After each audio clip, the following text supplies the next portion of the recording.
Cowboys 5H Ashley Landis, staff photographer file, Dallas Cowboys executive vice president and CEO Stephen Jones, owner Jerry Jones and head coach Jason Garrett answer questions from reporters after choosing defensive end Taco Charlton in round 1 of the 2017 NFL Draft on Thursday, April 27, 2017 at the Star in Frisco, Texas. Ashley Landis, The Dallas Morning News by Kate Hairopoulos, staff writer at Hairopoulos. It was around this time a year ago when the term Dak-friendly took hold, love it or hate it. Now the Cowboys' decision-makers descend this week on Mobile, Alabama, for the annual Senior Bowl and its 3 days of practices leading up to the Saturday game, with preparations for the 2019 NFL Draft on full go. And they find themselves still searching for answers on offense. Offensive coordinator Scott Linehan is out, and the search for the new play caller is in progress. Where they want to go from here, finding players that complement quarterback Dak Prescott and beyond in a league where high-powered offenses rule the day, will shape their viewpoints. And the Cowboys' front office and scouting department will have to locate the help without the benefit of a first-round selection. Dallas, of course, sent its top pick to Oakland when it traded for receiver Amari Cooper in October. Instead of picking number 27 overall, the team's first pick of the draft, April 25 to 27 in Nashville, will be no. 59 overall, in the second round. Kellen Moore emerges as strong candidate for offensive coordinator John Kitna to become Cowboys' new QB coach. That may lessen some external excitement, but it doesn't change the importance of the draft for the franchise, which has hit on fines in lower levels of the draft in recent years. They even eventually landed Prescott in the 4th round after falling for him and other quarterbacks at the Senior Bowl in 2016. The Cowboys, in what has become a familiar refrain, do not plan on being major players in free agency, aside from trying to work out deals with several of their own players. So, the draft it is. I just think it's really important to know the draft in its entirety, said head coach Jason Garrett, who along with his staff will be busy this week in Orlando, coaching the NFC team in the Pro Bowl.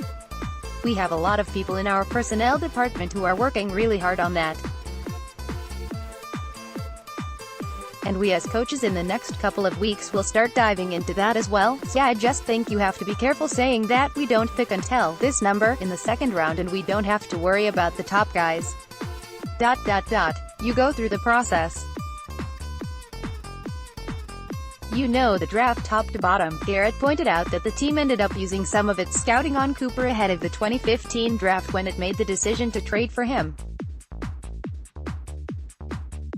Cooper went number 4 overall that year, and Dallas had the 27th pick that year.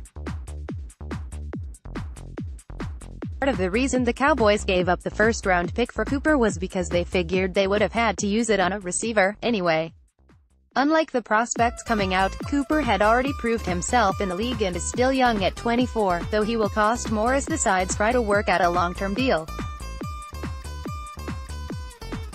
He helped change the course of the season, though it once again ended in the NFC Divisional Round, a game shy of the NFC Championship, which Dallas hasn't played in for 23 years.